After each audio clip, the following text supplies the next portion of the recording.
The loud noise of pots and pans woke me up suddenly. I sat up in bed, my heart racing.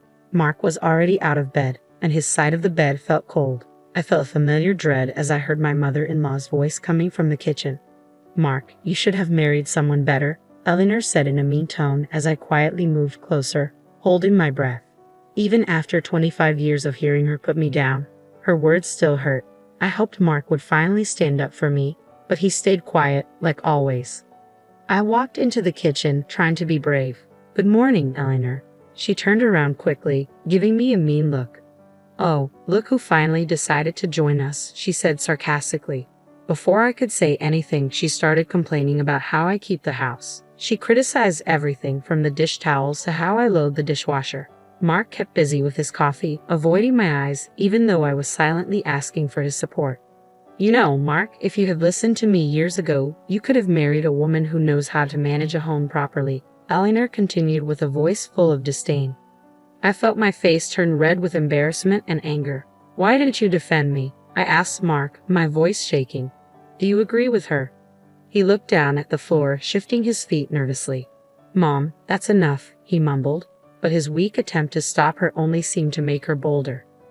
"Don't be so sensitive, Beth," Eleanor said dismissively. "If you can't handle the truth, that's your problem." As she turned back to the stove, I saw the pain in Mark's eyes, but at that moment, I felt deeply betrayed, not just by Eleanor, but also by Mark, who promised to love and protect me. I thought I would have a peaceful weekend to myself while Mark was at his weekly golf game, but just after noon, the doorbell rang. I already knew who it was before I opened the door and saw Eleanor standing there with her lips pressed together in disapproval. "Well, aren't you going to invite us in?" she demanded, gesturing to her husband Gerald, who was standing behind her as usual. I forced a smile. "Of course, come in." They walked past me into the living room, and Eleanor looked around the room as if she were checking for dust. "I decided we should have a family lunch today," she announced, settling in on the couch. My heart sank. So much for a relaxing day off. "That's nice," I said through gritted teeth as I went to the kitchen to make something quickly. Eleanor's voice came from the other room. "Honestly, Beth, I don't know how you can live in such a mess. Have you even cleaned this week?" I took a deep breath, reminding myself not to react, but her criticisms kept coming as I prepared a simple salad and sandwiches. "I'm surprised you even know how to cook," she said as I put the food on the table. "You'd think after all these years, you'd have learned something about being a proper housewife." Gerald stayed silent as usual, but I could feel his quiet judgment. "Why did you have to bring them here on our day off, Mark?" I asked desperately when he got home later. He looked away, shirting helplessly. She insisted. "You know I can't say no to her." As Eleanor kept criticizing my homemaking skills during lunch, I felt my frustration with Mark growing. Why did he always let her treat me like this?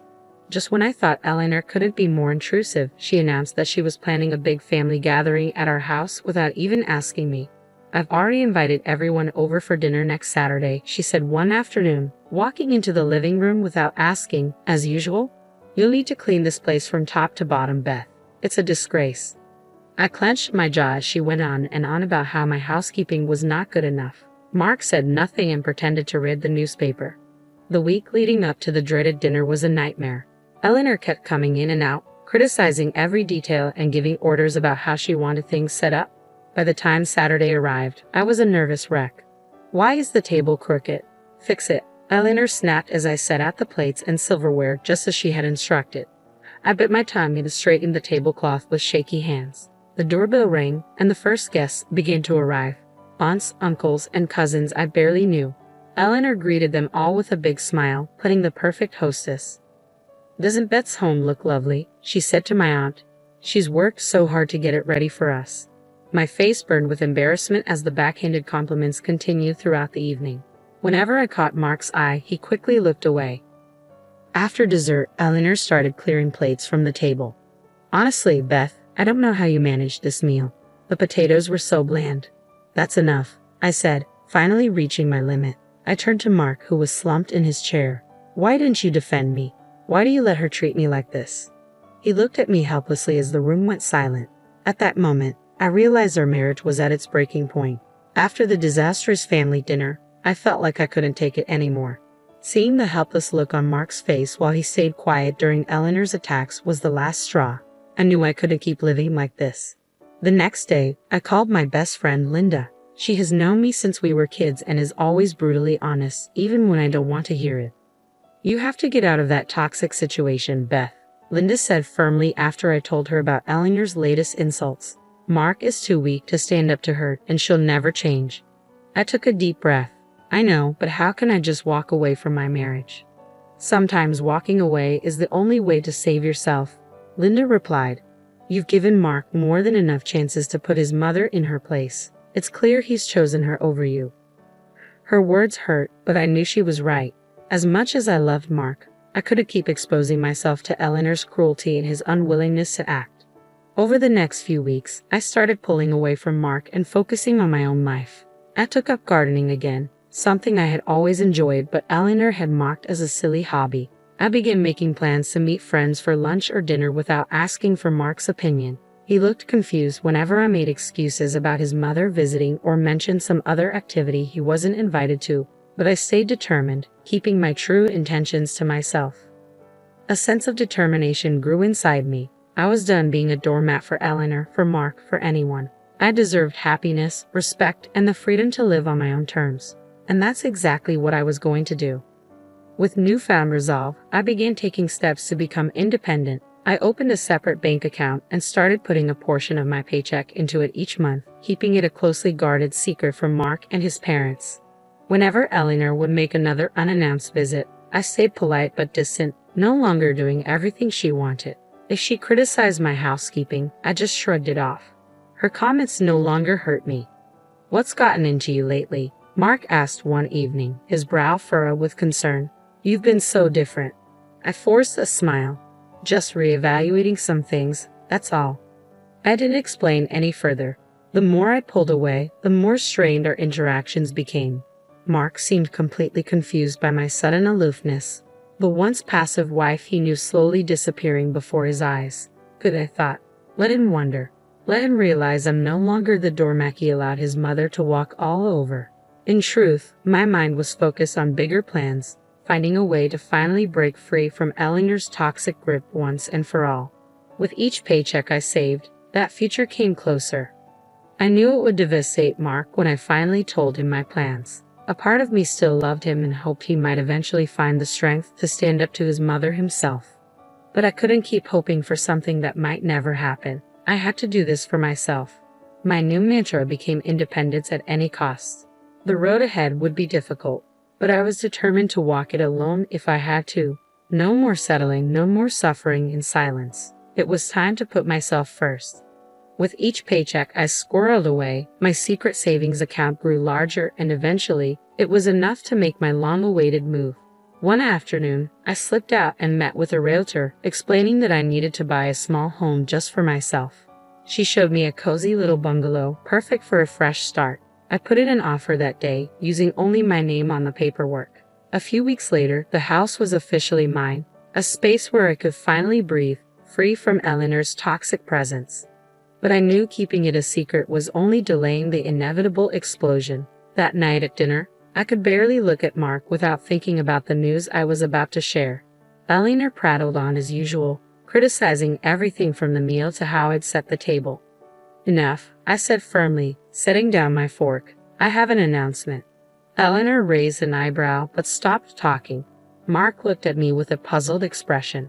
Taking a deep breath, I met his confused gaze. "I've bought a house just for me. I'm moving out."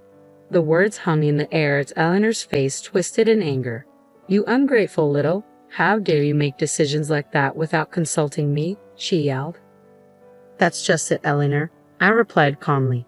"It's my decision, not yours. I don't need your permission or approval." Mark seemed to shrink in his chair as his mother continued her tirade. I waited for him to speak up, to defend me like he never had before, but he stayed silent and sullen as always. In that moment, I felt both liberated and heartbroken. Leaving was the right choice, yet Mark's passivity showed how little he valued me after all these years. "Mother, stop," he finally mumbled. "Beth deserves her peace." After I announced my decision to leave, an uneasy silence fell over the house. Eleanor had stormed off in anger, as I expected, but it was Mark's lack of reaction that hurt me the most. He sat there with his shoulders slumped, unable to look at me, as if I had just blindsided him instead of standing up for myself after years of torment. "Well?" I asked when the silence dragged on. "You've had plenty of chances to defend me against your mother's cruelty. What are you going to do?" Mark opened his mouth, then closed it again. I could almost see the struggle within him, a lifelong tug of war between his controlling mother and his desire to please everyone. I'm sorry, Beth," he finally said, his voice barely a whisper. "You're right. All this time, I've let my mother walk all over you, over us." He dragged a hand down his face, looking suddenly much older. "I realized tonight that if I don't stop this now, I'm going to lose you for good, and that's my worst fear." Tears filled my eyes despite my determination. Hearing him actually acknowledge the dysfunction and admit how much he failed me broke through the wall I'd built. "For once in your life, you need to choose," I said, my voice trembling. "Your mother or me, because I won't live like this any longer." Mark's jaw tightened, and I saw a flicker of determination I hadn't seen in years. "I choose you," he stated firmly. "I'm done with my parents' toxicity. If they can't respect my life with you, then I'm done trying to please them." In that moment, I felt a glimmer of hope that maybe, just maybe, Mark could find the strength to prioritize me in our marriage. But I knew this was just the first of many challenges we have to face. After Mark declared he was choosing me over his toxic parents, I felt a bit hopeful about our marriage. But I knew rebuilding trust wouldn't happen overnight. We had years of hurt and dysfunction to work through. In the days that followed, Mark seemed more confident in his decision. He stopped taking Eleanor's calls and ignored her increasingly angry voicemails demanding explanations. "I finally feel free," he admitted one evening over dinner, "like a weight has been lifted off my shoulders." I smiled cautiously, still afraid to get my hopes up too much. "I'm glad you're seeing things clearly now, but you know your mother won't give up easily." Sure enough, within a week, Eleanor showed up unannounced, banging angrily on the door. "Mark, you can't shut me out like this. We're family." To my surprise, Mark didn't even flinch. He just pulled aside the curtains to reveal her red, angry face and then turned his back. "I think you should leave, Mother," he said calmly. "Beth and I have made our decision." Eleanor continued to shout and argue, but Mark stayed firm. I could see the anger in Eleanor's eyes as she realized she had finally lost her control over her son. After Eleanor stormed off, Mark turned to me with a sheepish smile. "I should have done that years ago. I'm sorry it took me so long to put you first, Beth." Tears welled up in my eyes as I looked at the newly confident man before me, so different from the passive person he had been. "I'm just glad you finally saw the light," I said, pulling him into a hug. It would take time to fully regain my trust, but in that moment, I felt a deep sense of hope for our future. A future for just the two of us, finally free from Eleanor's toxic influence.